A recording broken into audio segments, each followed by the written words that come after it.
Hello and welcome to another Steps of Sussex channel episode, and I am here in this live chat to answer any questions that you might have about Harry and Meghan paying back the renovation costs of Frogmore Cottage to the Sovereign Grant. So unless you have been living under a rock over the past 24 hours, you cannot possibly have missed the news that came out yesterday on September the 7th, 2020, that Harry and Meghan have actually made that contribution. They have paid back the £2.4 million renovation cost. I think that kind of transpires to round about $3.1 million if you work in dollars. So first of all, before I go into and take any questions that you guys might have, as always, this is a live chat, so I will be reading as many viewer comments and answering as many questions as I possibly can. No question is too unimportant or too small. Don't be scared to ask a question. If you really don't know something, then ask it, and I may have the knowledge to be able to help answer that question. So I'm going to first of all start off with a statement from a Sussex spokesperson. So Harry and Meghan have said, "This contribution, as originally offered by Prince Harry, has fully covered the necessary renovation costs of Frogmore Cottage, a property of Her Majesty the Queen, and will remain the UK residence of the Duke and his family." So yes, originally it was revealed by Prince Harry and of course Meghan in a statement that they were going to pay back the costs of the Frogmore renovations, which had become a bit of a bone of contention. The press had obviously, used it as a bit of a stick to beat them with, and I think Harry probably just wanted to offload that burden, basically. And as you may remember, they agreed to make contributions called Rental Plus. So it's paying the rent and then you make some additional contributions on top a month to pay back. Now, that would have taken about 11 years to have paid off the renovation costs and obviously making that rent contribution as well in that period. So they paid that for a few months. And then obviously in light of the Netflix deal, we do not know, by the way, yet exactly how much they actually received for the Netflix deal. It's, as I said in my last video, I've heard wild estimates up to 300 million. I've heard lower estimates of 50 million. I think most people are settling on, if you're talking in pounds, of round about 75 million pounds and 100 million pounds. So it's kind of in that kind of ballpark figure. We don't know how much they have had of that up front initially. Does it work a little bit like a book deal where you get an advance? We know it's a multi-year deal, so again, we don't know what exactly multi means. Is it 2 years? I mean, obviously it's more than 1 year, so is it 2 years? Is it 3 years? We really don't know. So we don't know kind of like how much it is and how much money they are getting, but certainly, since having that deal announced with Netflix, they have made that contribution in full. So yeah, I'm going to go over to you guys and just see if you have any questions on that. Oh, by the way, with regards to the Netflix deal, I did read one viewer comment, because in the last video I said, look, I don't necessarily understand how these big deals work when you have a production company. Does Netflix, for example, offer you money, offer you a fee to then produce the programs? In other words, have you got to use that 75 million to then make the shows with? Or is that your fee for having the ideas and setting up the production company, but then do you get extra money from Netflix to make and create the shows? That's the bit I don't understand. Somebody said in the comments that they'd spoken to someone who may have a little bit of kind of inside information on how these types of things work, not necessarily specifically to Harry and Meghan, but just in general. And they seem to think that the money would have been just for Harry and Meghan, and then Netflix might have paid to produce stumped up extra cash for them to make the shows. I don't know. So if any of you have any other, knowledge about how this works, do let me know. But I haven't seen any actual details on that yet. Right. The one thing I haven't done, I've been speaking to you and I haven't even opened the live chat. So I'm going to go straight there now. We have 79 people watching live. So hello to everyone. I can see some channel members, so thank you so much for being a channel member. And also if you are a member on Patreon as well, supporting me across any of my channels, thank you so much. So thank you Bev, Julie, I can see Christine. Karen says, I'm so proud of Harry and Meghan, but surprised the Queen accepted it, especially since he's supposed to be one of her favourites. I'm going to answer a question that's not been typed here, but one that I see quite often. And that is this kind of misunderstanding about what is meant by a gift when it comes to wedding gifts, when it comes to properties. So let's, for one moment, talk about William and Catherine. And you'll see why I'm talking about them in a moment, because it is kind of pertinent to Harry and Meghan's situation. So when William and Catherine got married, they were actually given a private property, which is Anmer Hall by the Queen. Now this is a property on the Sandringham estate, and the Sandringham estate is not Crown estate property. It is a private residence, a private estate with lots of different properties. So the Queen was perfectly, within her right to give them a gift of that property. Now, that is lock, stock and barrel. That is theirs. That is a gift. It's not what's called a grace and favour home. The grace and favour home of William and Catherine is apartment 1A. That was obviously refurbished at great expense by the Sovereign Grant. So there's two different scenarios, private and Crown estate. When it came to Harry and Meghan, they announced that they were only going to have one home, and that home was going to be Frogmore Cottage, which is a Crown estate property. So rather than them being gifted a private property that was the Queen's to actually give, they were actually gifted a Crown estate property, which the Crown estate is what the Queen holds on behalf of the nation. So technically she can't give a Crown estate property to somebody. The gift, and this is where people get confused, the gift when it came to Frogmore Cottage was the gift to live there, and also to live there and have the renovations costs paid in exchange for being a working royal, and that means a lifetime of dedication and service. So that all, flew perfectly normally, exactly the same as it did with William and Catherine, with the exception that Harry and Meghan didn't have a second property. They didn't have a second private home. They just had one official residence. So when it came to Harry and Meghan stepping back from royal duties, Harry made the call. He made the decision. Harry and Meghan together, whether it's just Harry and Meghan, whatever.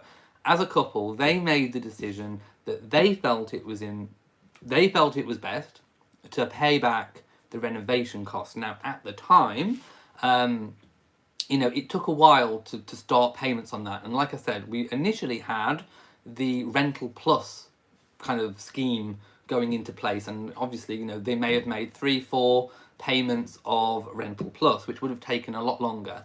Now, obviously, we have the Netflix deal. They've also purchased their home in Montecito.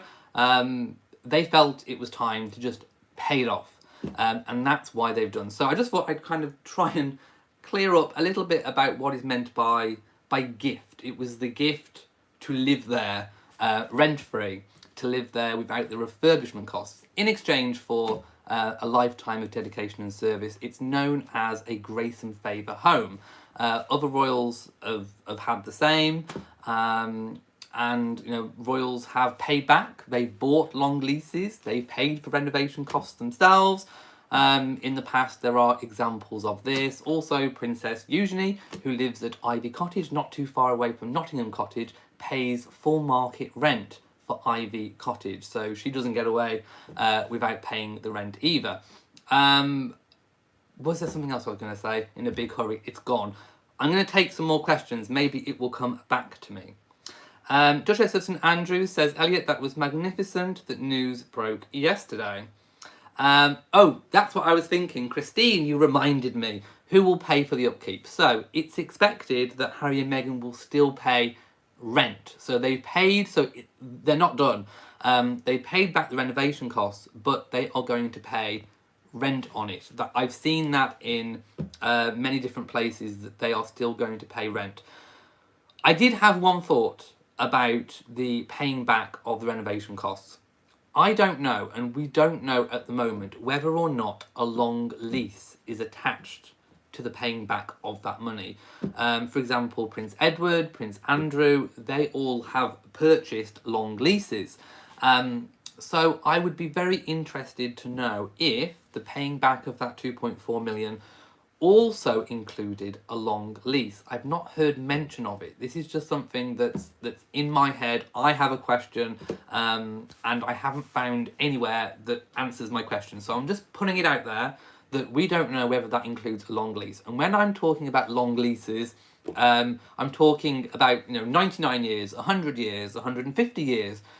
These sorts of leases are typical when it comes to royals who are buying leases. I think Royal Lodge at Windsor, Prince Andrew bought a really, really long lease. I think Prince Edward extended it to 150 years, and he paid something like 5 million. I made a video on it. If you look on Royal Reviewer, I've made a video on Royal Lodge and Bagshot Park.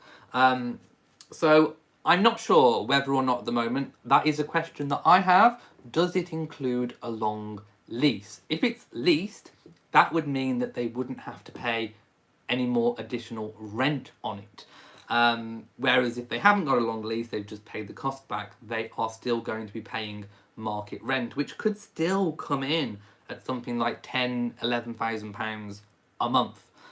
But they've got the money at the minute to be able to pay for it. But yeah, in terms of upkeep on it, all the bills, I mean, there will be standing costs, of course, with any empty home.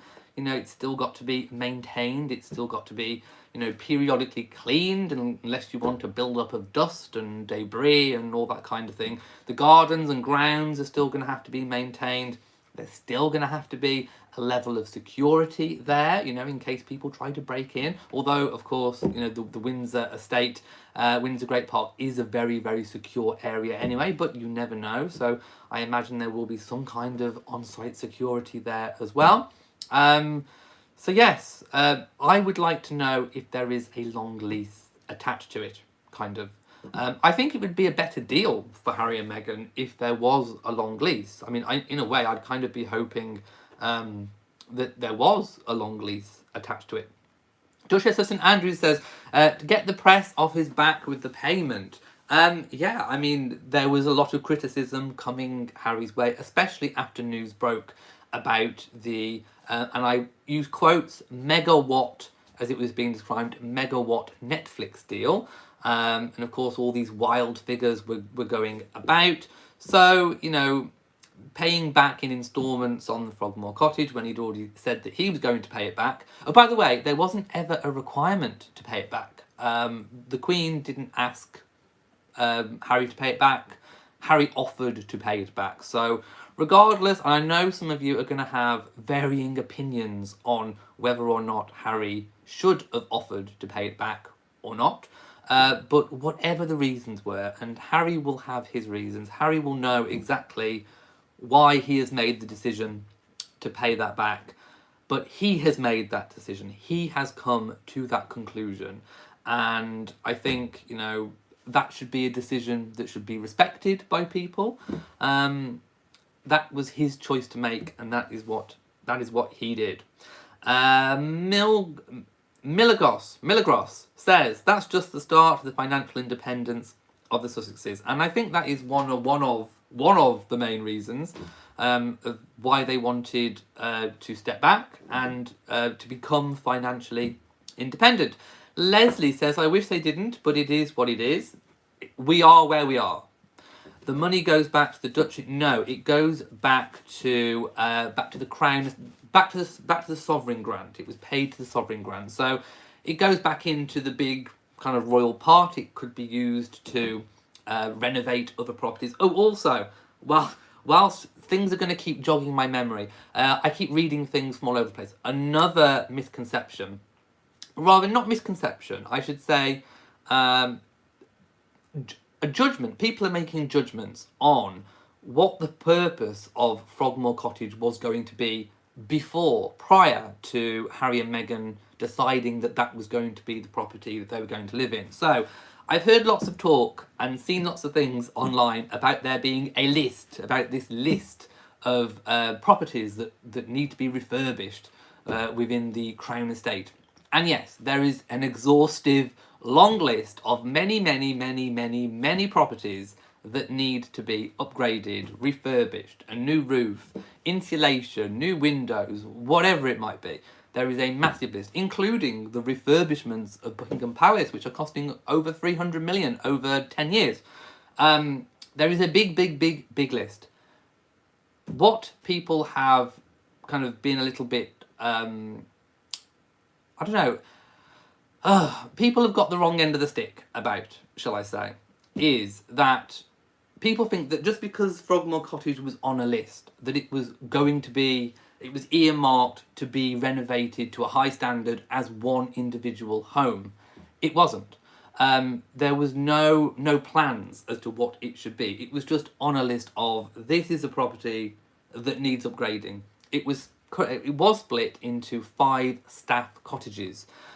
So these again are kind of grace and favour homes, properties which staff have use of, or indeed they may pay a small rent as well as part of their employment package.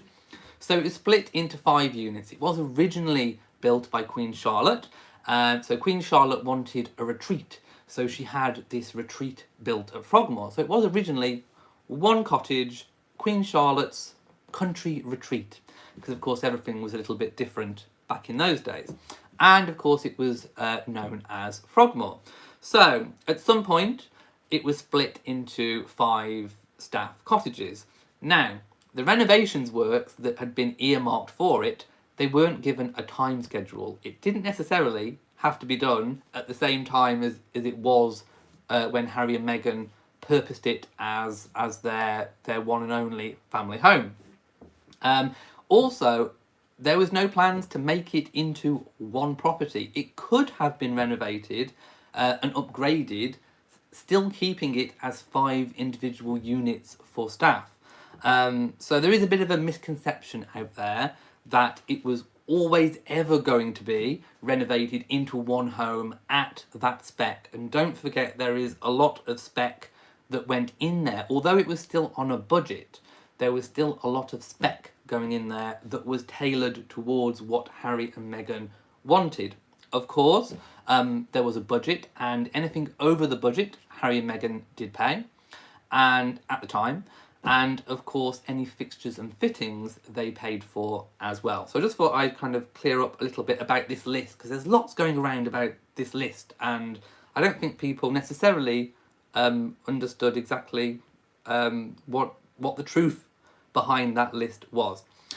Julie says, I read that Prince Harry wanted to pay it off in January, but was turned down by the family and that they wanted him to make repayments. We don't know. I mean, again, that's one of those rumours that's been floating around. I can neither confirm nor deny that rumour. That's just one of those things that's floating around. What we should concentrate on at the moment, I think, is not kind of what's out there as, you know, maybes, possibilities, speculation. It's kind of what are the facts? The facts are Harry said that he wanted to pay it back, and that's what he's done.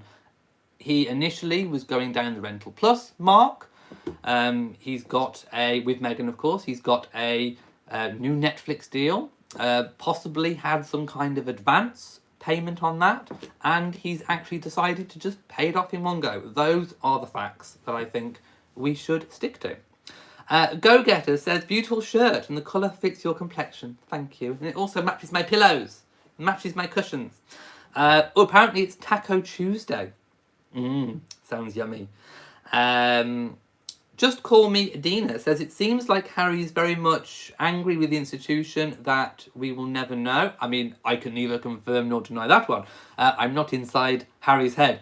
I don't think they will be a 1 year review. Right, this 1 year review. COVID, just like many things, COVID has thrown a lot of things into the mix. There was many months when where Harry and Meghan perhaps would have maybe even launched their new non-profit, Archewell. I'm still calling it Archewell, by the way, before I get any definitive on how it's pronounced. I know lots of people pronounce it different ways, but I'm going with Archewell for now. So, would that period be extended a little bit because things may have been delayed? I don't know, but as it stands, as was announced, it was obviously up in April, in the spring. So, again, we do not know the exact terms of the hashtag Sandringham Summit. All we know is that there was a year in review, and we don't know actually what who benefits the most from that year in review. Is it the royal family? Is it that the royal family get to inspect what Harry and Meghan do in terms of commercial deals and then decide how it's gone? I mean, I don't know. Or was it ever more for Harry and Meghan? Was it more for, well, if things don't work out, you can come back. You can decide to come back within that year's review. I don't know. It could also be a mixture of the two. Regardless of what went on behind closed doors and what the terms of that deal was, so to speak, we do know that it is up in the spring, unless it's going to be extended. Like I say, the thing we don't know is what's going to come of it. Were the royal family informed about Harry and Meghan's Netflix deal? We don't know. I've heard stories. Some reports have said that Harry and Meghan didn't inform the palace or the Queen. Regardless of that, they've signed the deal. The deal is done. The deal is sealed. And I suppose what's going to matter going forwards is, will Harry and Meghan stick to what they said about upholding the values and standards of the Queen? Again, we don't know exactly what those were under the terms. It's a very vague sentence. It's very vague. We don't actually know what was meant by it. Does it mean not stepping into the political realm? I mean, we've already seen examples of that already. So we don't know how this year in review is going. We don't know who it benefits more, the royal family or Harry and Meghan, and we don't know at this point whether or not, because of COVID, it's going to be extended. We're going to have to wait and see for that. Adela says, great explanation, thank you. Again, there's just so much misinformation going out there. There's lots of people presenting their own opinion as fact, which isn't very helpful.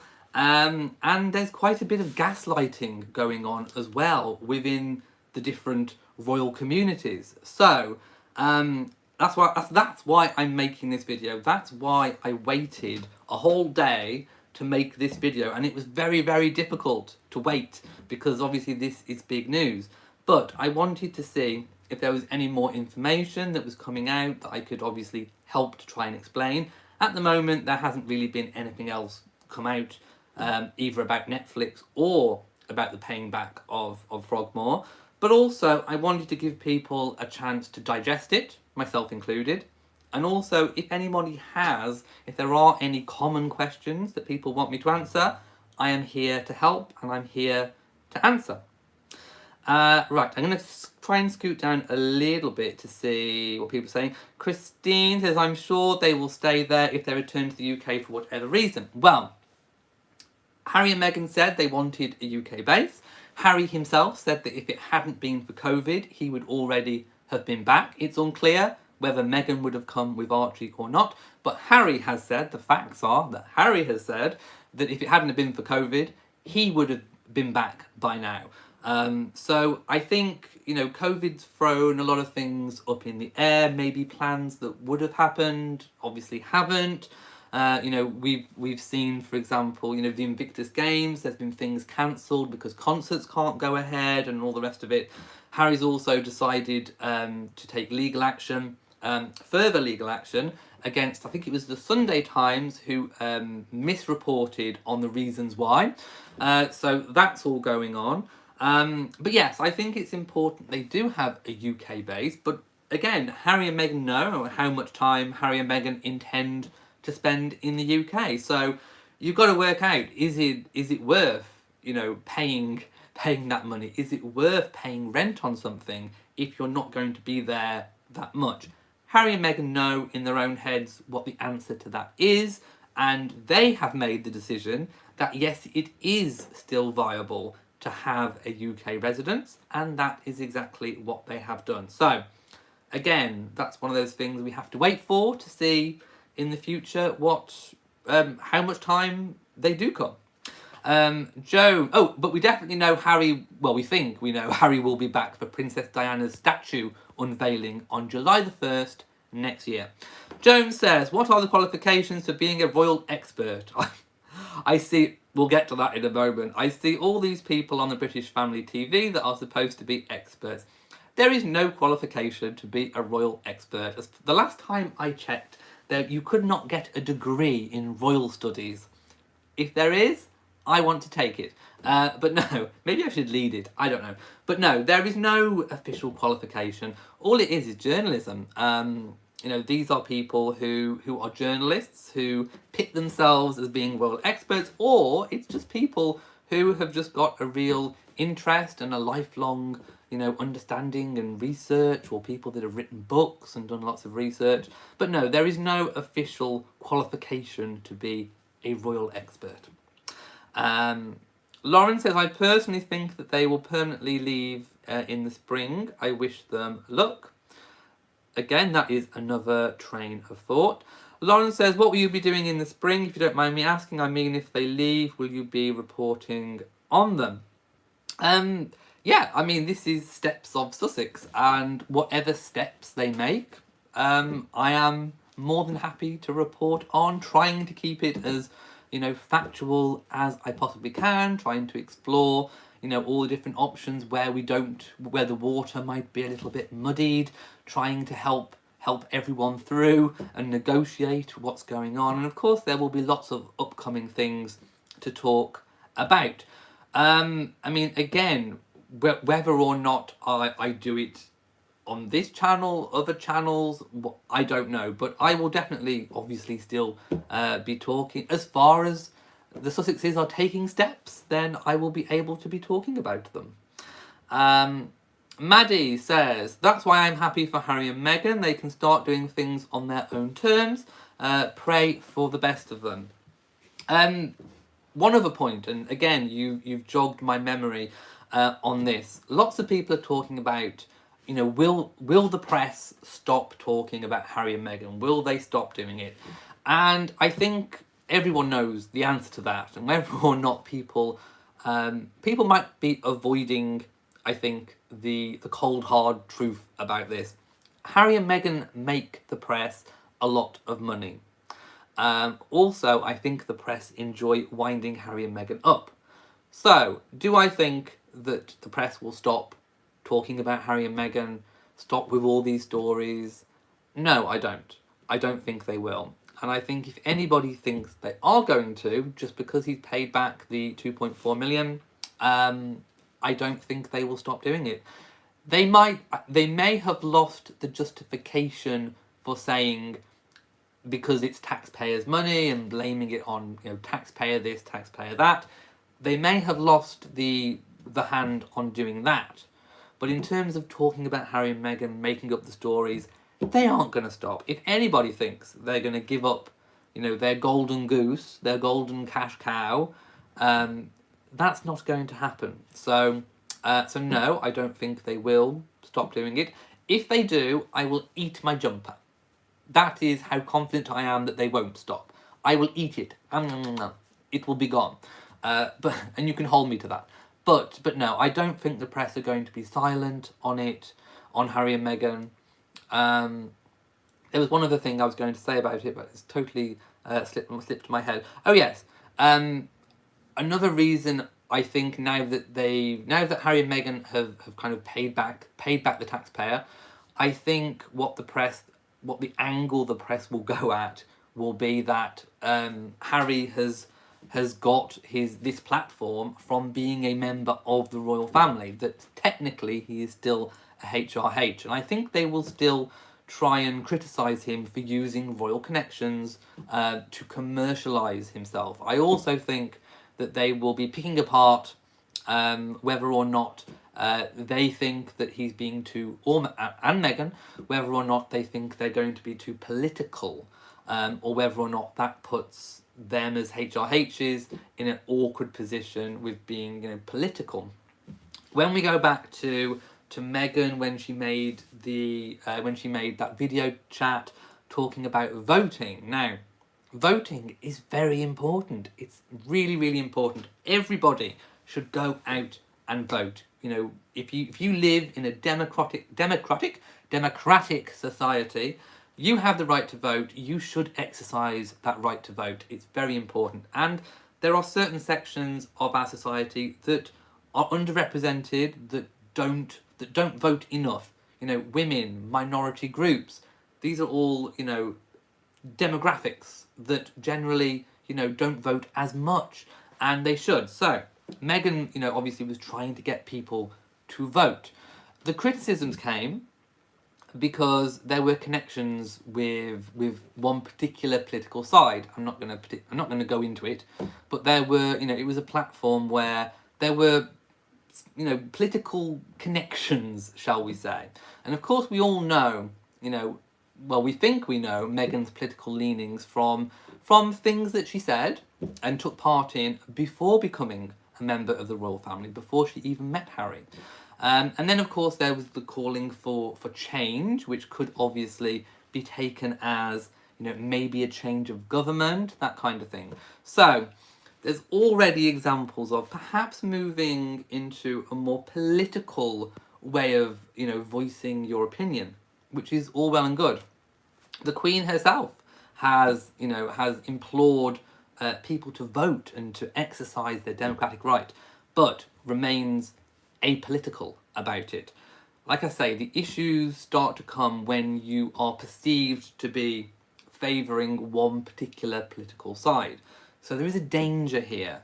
And this is where that year in review kind of comes in a little bit as well. What more could the royal family or the institution or the British government do to maybe take away from any embarrassment in terms of political leanings or political activism that may be taking place? The only other thing is to remove the HRH, and that's another thing that has been spoken about widely, particularly here in the UK, is the issue of the HRH. Although they are not using it, they still have it.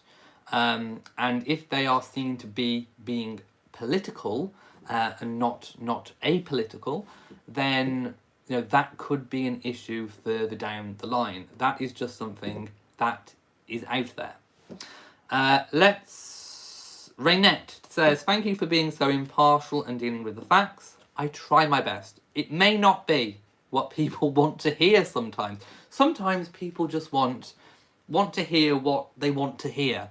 And there are lots of people out there on the internet, on Twitter, on YouTube, on Facebook, people with their own blogs. There are lots of people basically presenting their own opinion as fact and not really being impartial in any way, shape or form. They are kind of telling their audience what they want to hear, and it's not helpful. Although it might be easy on your ears to hear something that you want to hear, actually it's like having that friend, isn't it? The best friend you've ever got is the one that can actually sit you down and tell you the truth. You know what I mean? Your real best friend is the one that can tell you straight exactly how it is, regardless. But they've got your back. They've got your back regardless. And that's kind of what I try to be here. I'm not gaslighting anybody. I'm not telling you what you want to hear. I'm exploring all of the options. That is me. That is what this channel is about. I hope that you're all on board with that. But yeah, there are lots of people out there who will just tell you what you want to hear. They will tailor their things just to suit your own ears. So beware of people, is what I'm trying to say. Right, let me go up and try and take some more comments. Leslie says the media's new scheme is for their titles to. Yeah, that I have heard lots and lots and lots about titles, and the reality is, again, this is where I have to put my best friend hat on, and I have to just tell it straight. What they will be looking at now is, are Harry and Meghan doing anything that go against what are the perceived values and standards of the monarchy? And one of those perceived values and standards of the Queen, I think, is political. So I think they will be looking at now and judging and criticising on the political things that Harry and Meghan might be doing or saying. There we go. Christine says, you are an expert by royal decree. Well, I wish I was, but thank you. Annie says, when it's something they don't like, they attach Meghan's name to it, but in this case, her name is omitted. And Lauren says, but will they still have their title if they leave? All this makes my head hurt. Regardless, I should also say, regardless of title, let's just for one moment just say the scenario happened where either Harry gave up his title himself or it was taken away. They would still keep their place in line to the British throne, unless, of course, there was an Act of Parliament which struck him off. But that would take an Act of Parliament to do that, which I don't think is likely. They would still, even without the HRH, they would still be in the line of succession. It wouldn't change the birthright, so to speak. So again, that's maybe something that needs clearing up if people didn't know. Stephanie says, I take the palace statement that the Queen is working with Harry and Meghan on a workable solution to their situation.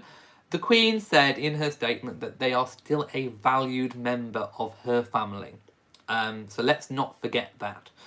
Obviously, everyone had some idea of how Harry and Meghan would be financially independent. And now we know. I remember speaking ages ago about this very scenario, about maybe producing things. So this... before we go on, there's been talk as well about Harry maybe producing a documentary about his mother Diana. Now, again, let's not forget, Harry and Meghan have teamed up with Netflix. Netflix already have one kind of a very successful foot in the royal market. They have The Crown. Netflix developed and are behind the hugely successful and popular TV programme, or Netflix drama, The Crown. So they already have royal shows. Do I think that Harry would commercialise his own mother for his own benefit? No, I do not. I don't think he would. I think he has every right to make a documentary about Diana should he wish to, but I don't think he would do that, because to commercialise your own mother who is no longer here, to commercialise your own deceased mother, I don't think is something that Harry would do. Is it something that Netflix would do? Yes, it is something that Netflix, independently of Harry, might possibly do. They may try to cash in on their connection with Harry and make a documentary about Diana.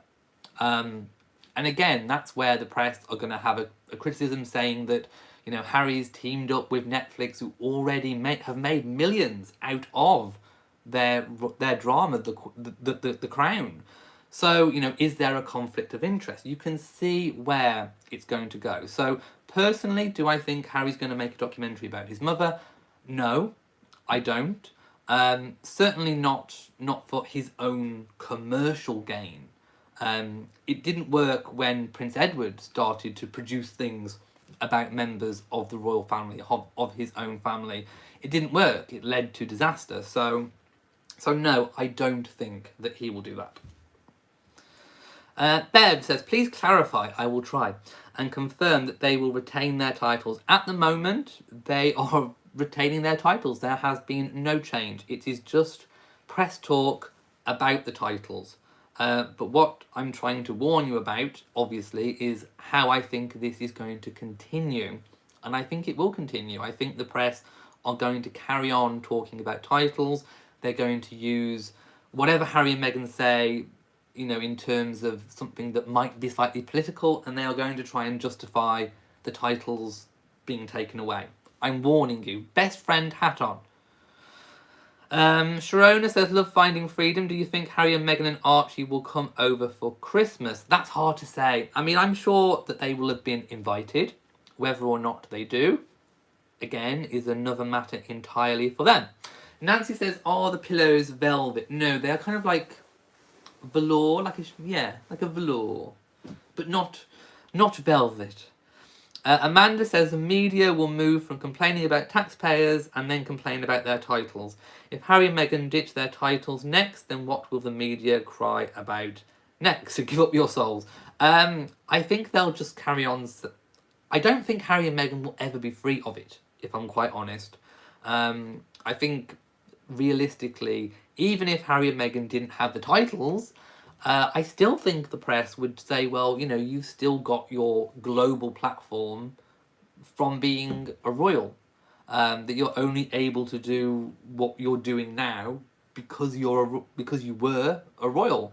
In the instance of the HRH being taken away, we would be talking in the past tense. So, again, we'll have to wait and see kind of what happens.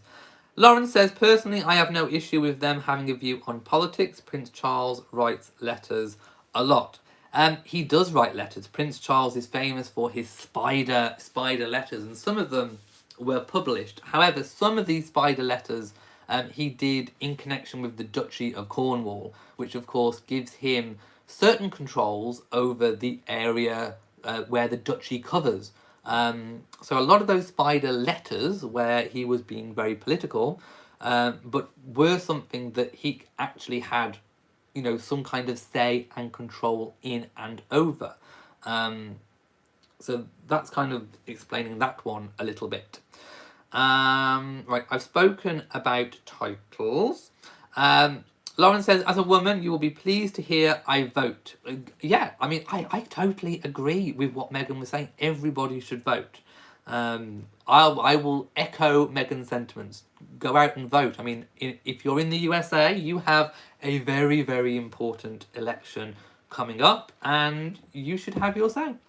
You know, if you don't vote, you can't complain with what the outcome is. If the outcome was not what you wanted it to be, you can't complain if you didn't vote. So go out and vote. Erlene says, so what? He was born a prince, not by choice, so no one can't take that away. Yep. All this talk about taking titles from them is not here or there. Again, we will see what happens, what pans out. Pretty R says, Meghan had strong opinions before she got married and was obvious about her opinions on certain politicians. Yes, that is exactly what I said earlier. Amanda says, the only way Harry and Meghan's ducal titles can be stripped is by Parliament. The Queen can't strip Harry of his dukedom. No. There would have to be an act of Parliament. There is an old act. It was brought in, was it 1912? It was something to do with the First World War, and there were certain aristocrats who sided with the enemy, basically. And the monarch at the time wanted to strip them of their titles.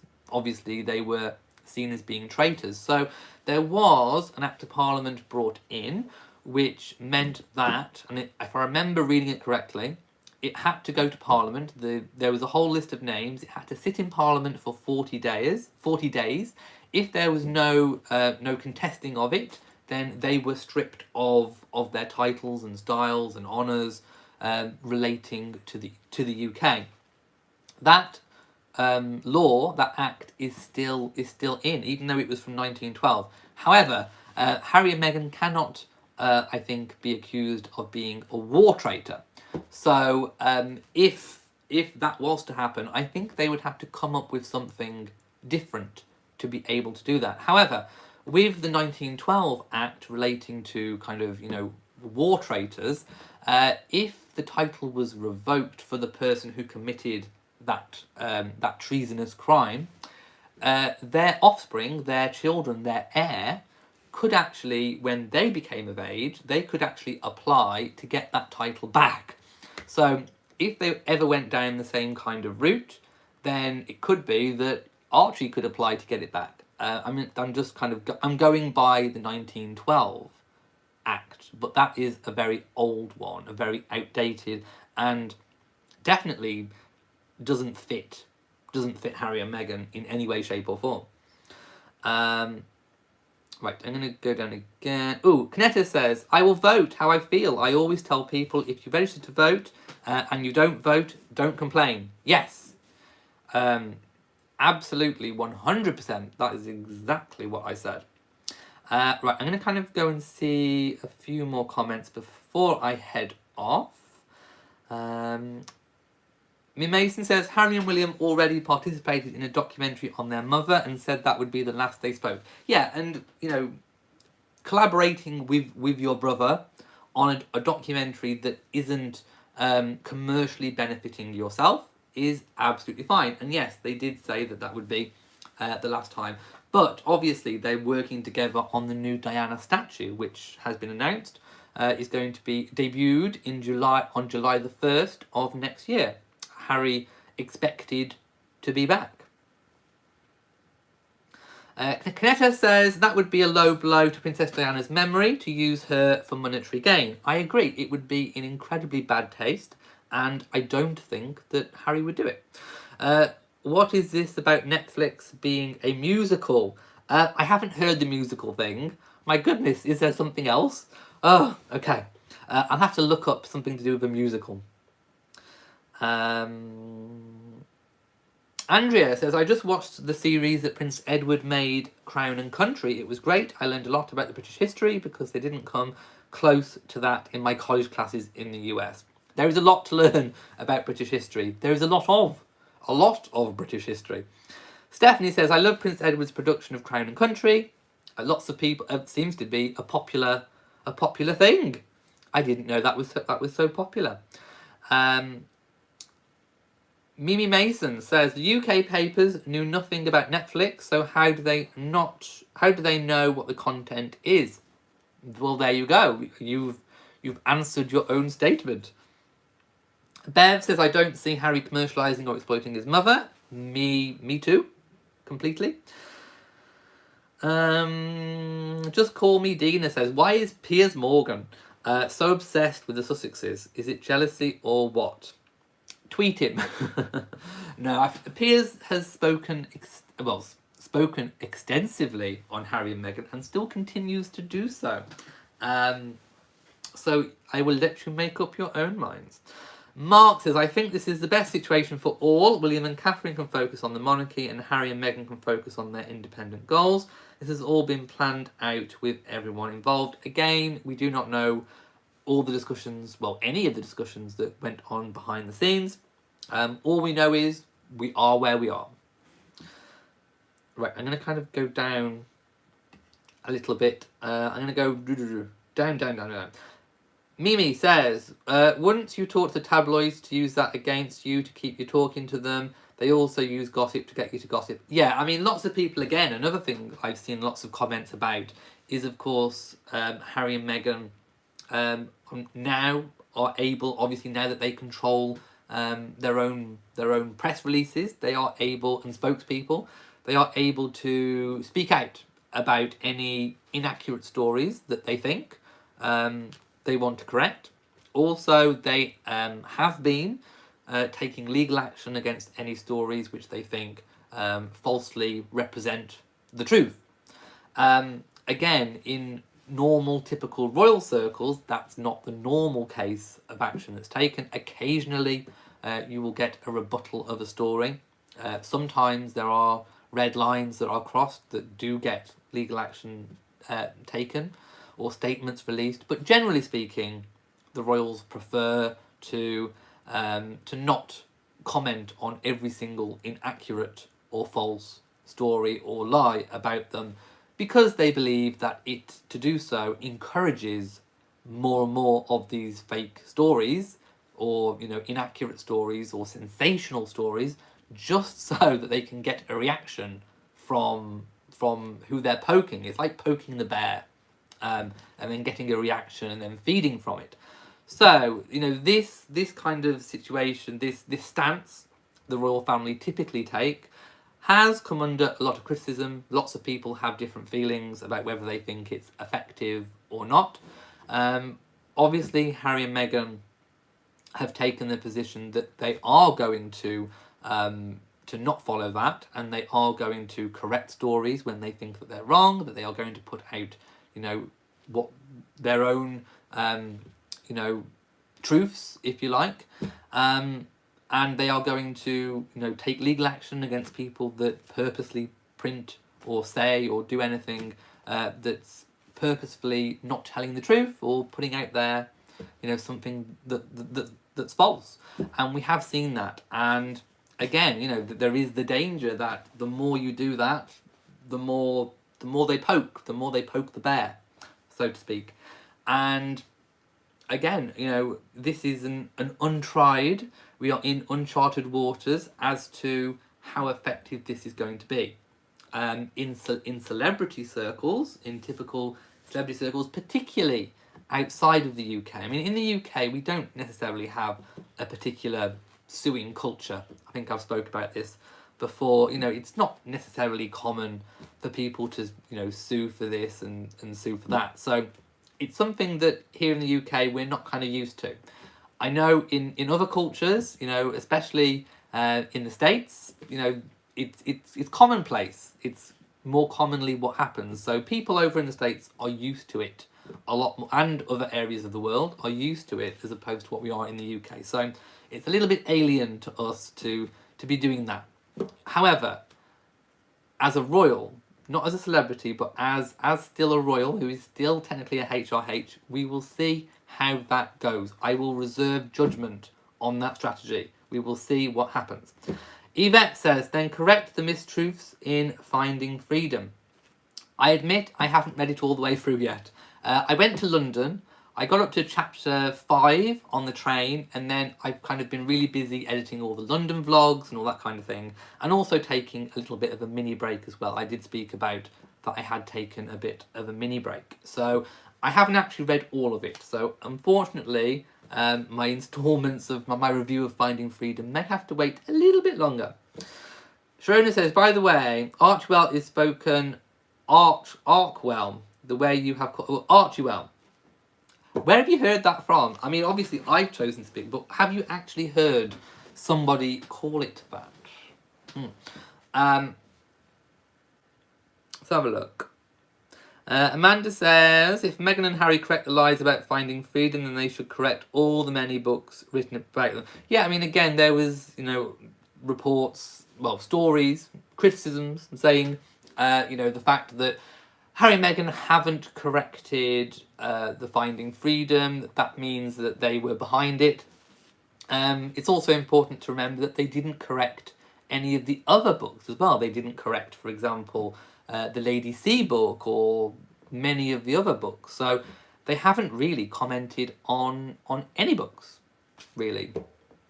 Sharona said you heard it called that on the audiobook. So I was right. I haven't listened to the audio version, obviously.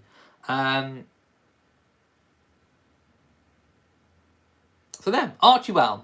I was right. Yay. Yay, I was right. That's good. Okay.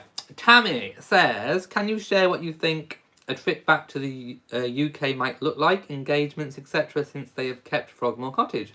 Well, any working trip that they have back in the UK would obviously involve their own charities. It would involve their own security team.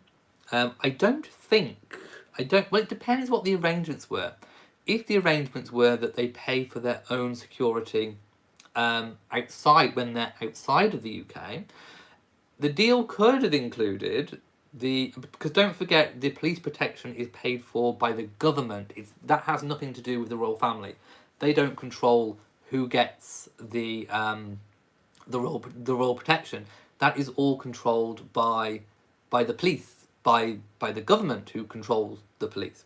So it depends upon whether or not they think it's that Harry has a right to police protection, royal protection, close protection, when they're back in the UK.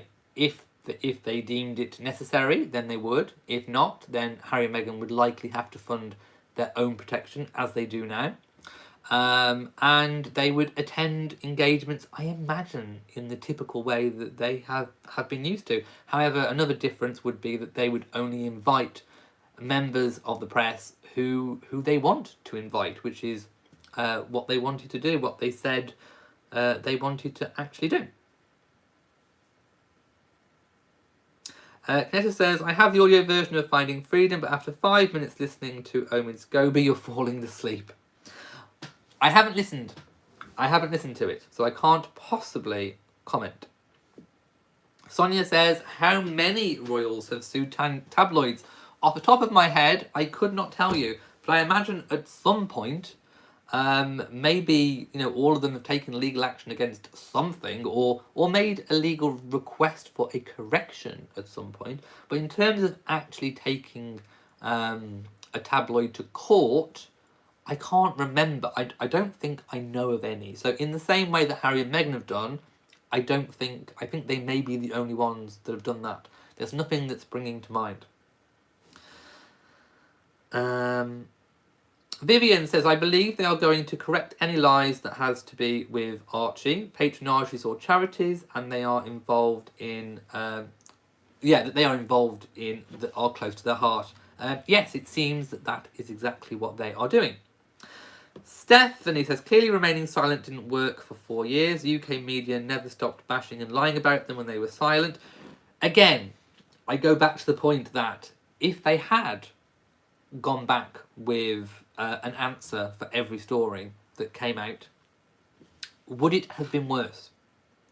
We don't know. That's the whole point. We don't know, because we can't go back and we can't change things and do things differently. So in a scenario where they had counteracted every single story, would it have made it worse? We don't know. We only know and are party to the situation that we are in now. It's very hard to say what it would have been like if a different tact had been taken. Which is why it's very interesting to see now that they are taking a different tact, what will happen. If you follow my train of thought. Kat Harlan says, I'm happy Harry and Meghan kept Frogmore as their base home in the UK. The leak stopped when they moved to Frogmore. Cinderella says, didn't Catherine sue over the vacation topless photo? Yes, they did. They did. I remember now. I forgot about... Yes, they did.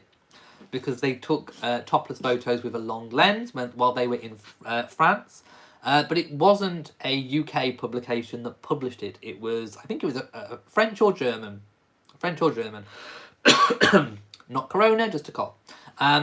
It was a European one. It wasn't a UK one. Actually, in the UK papers, they didn't publish the photos, as far as I can remember, at the time. Mimi Mason says, William is threatened to sue over many articles recently and have the articles taken down. There was it may still be going through, about the Tatler one. I haven't heard anything similar about that yet. And yes, they did. They did win the case against the topless photos, which are still there online. Mimi Mason says Charles has sued the UK papers also and sued in the past. There you go. Lots of people having different memories of suing. We have 260 people watching right now. So, if you are watching, please give me a little bit of a thumbs up. It helps. Thank you. Okay, so... right, I'm going to go now. How long have I been talking to you for? I've nearly been talking to you for an hour. So I'm going to go, And obviously, if we hear anything else about Frogmore or Netflix or anything that's going on right now, I will come back on over the next couple of days, and of course I will talk to you. Thank you so much for being a channel member if you are a channel member here on YouTube. Thank you also if you go beyond that and you are a supporter on Patreon. Thank you so much. Your support really does mean the world to me. So, again, in the comments, if you're watching on catch up, leave a comment. There are lots of lively discussions that go on. I will say, again, please respect other people's views. They may be different to your own, but nevertheless, they are still people's views. So, be respectful. And thank you again for watching and spending an hour with me. I hope I've been able to help in some way, shape or form negotiate what is uncharted waters. So, if you've enjoyed this video, please give it a big old thumbs up. Don't forget to share on social media, and also, of course, hit the bell so that you know whenever I upload a new video. Also, please remember to subscribe to the channel. So, from me in Shropshire, mwah, to you all, and goodbye.